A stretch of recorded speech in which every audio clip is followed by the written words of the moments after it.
Today we're talking jobs, jobs, jobs. The new state budget proposal by the General Assembly could help bring thousands of jobs right here to the Triad.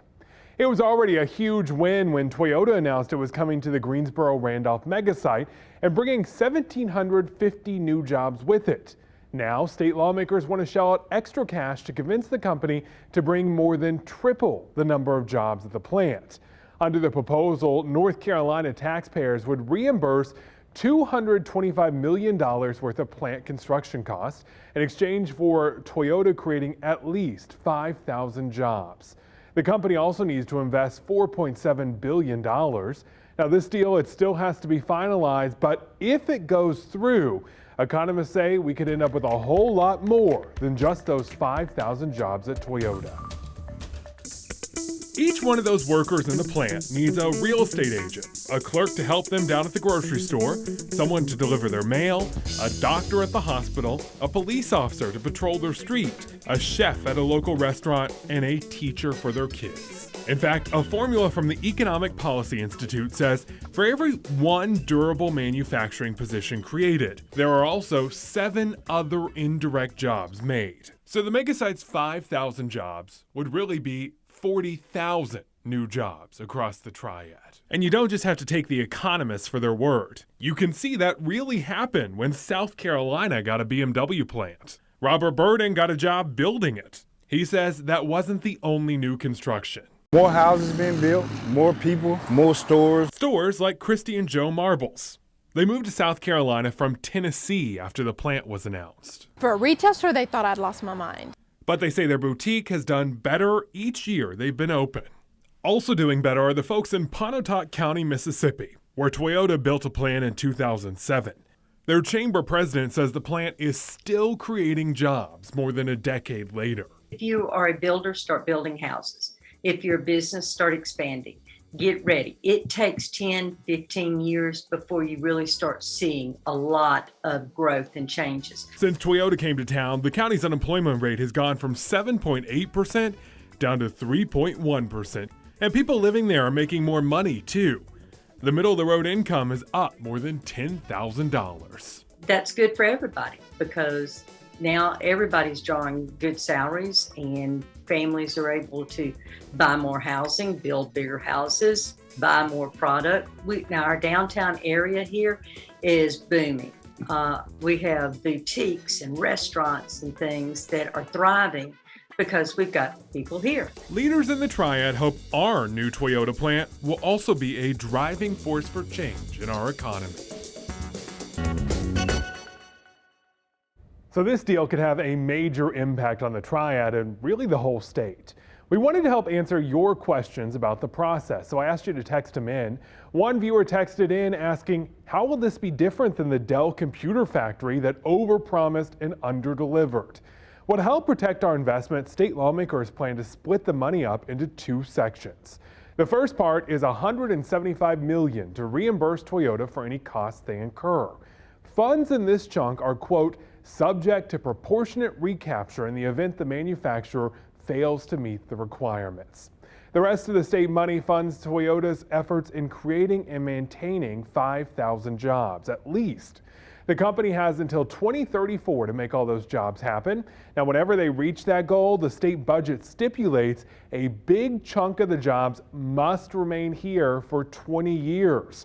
If Toyota fails to create and maintain the jobs, it has to pay up to $44 million back to the state. Toyota's massive investment in the Triad pairs with another big project from Boom Supersonic right down the road at PTI. Each company plans to create thousands of jobs right here in our community. As other parts of the state like Raleigh and Charlotte take off, here's why one economist thinks the Triad is standing out. There are really, really good universities like NC State, UNC, and Duke, Wake Forest that are producing really, really high-tech, savvy graduates that are gonna walk out of there and start helping those businesses. Other benefits of our area include cheap land and lots of surrounding infrastructure. Now to another major change possibly happening. The proposed state budget allocates $15 million to keep the ACC in North Carolina. But and this is a huge and kind of sad but here, the money would fund the move from Greensboro to Charlotte. That means your tax dollars, along with other people's across North Carolina, would pay for losing one of the city's biggest traditions.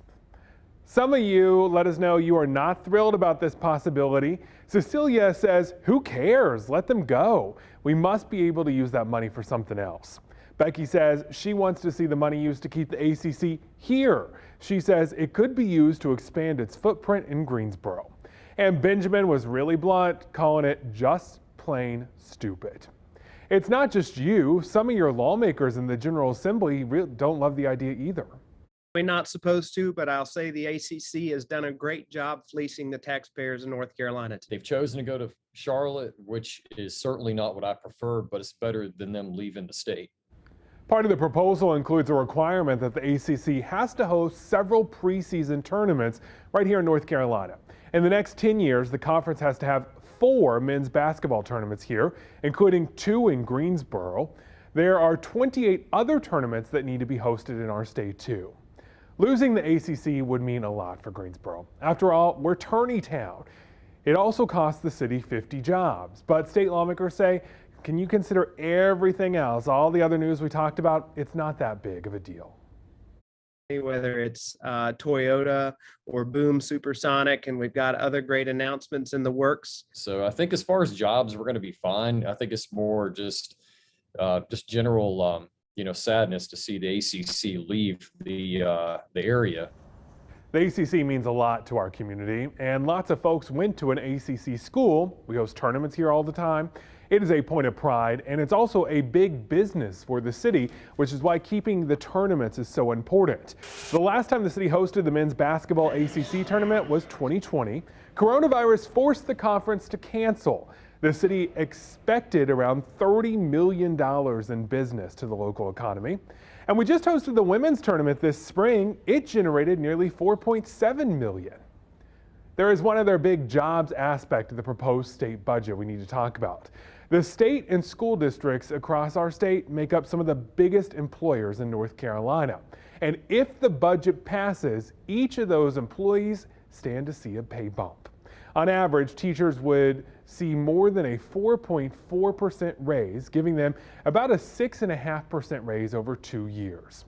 On the other side, state employees would get a 6% raise over 2 years, including a 3.5% raise from this budget. The state's Employee Association wants Governor Cooper to veto the bill so lawmakers can amp up for bigger pay raises, though. In a statement it shared, budgets are about priorities. This budget shows state employees and retirees are not a priority. So why would they stay? All of this job and economic growth shows that the Triad is a great place to live. You and I have known it for a long time, and I'm so happy other people are starting to realize.